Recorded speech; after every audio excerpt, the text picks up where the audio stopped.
नमस्कार मु प्रीति प्रत्याशा पाणिग्राही आपण मानक स्वागत करछि कारगिल न्यूज इंडिया रे। आसंतु जानिबा जड़े एमिति महान व्यक्ति विषय रे श्रील प्रभुपाद जगत को भक्ति शांति और कृष्ण चेतनार महत्व परिचय कराइथिबा महान वैष्णव आचार्य।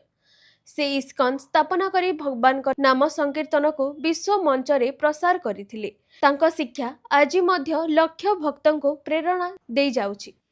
श्रीला एससी भक्ति वेदांत स्वामी प्रभुपाद विश्वव्यापी भावे परिचित जड़े गौड़ीय वैष्णव आचार्य जे भगवद गीता और श्रीमद् भागवतम शाश्वत उपदेश को दुनियार प्रत्येक कोण को पहुंचाई। से छोट बेलू भगवान श्रीकृष्ण प्रति अगाध भक्ति धार्मिक रुचि रे अग्रगण्य थिले। तांको गुरु श्रील भक्ति सिद्धांत सरस्वती ठाकुर आदेश रे से वैष्णव धर्म और भगवान को भक्ति मार्ग को पश्चिम देश रे प्रचार करिबार पण करथिले।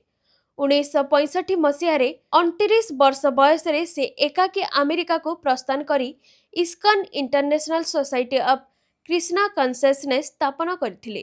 तांको अक्षुण्ण धीरज दृढ़ आस्था निष्कलंक सेवा भाव रे केवल किछि वर्ष रे इस्कन विश्व स्तर रे विकसित हला।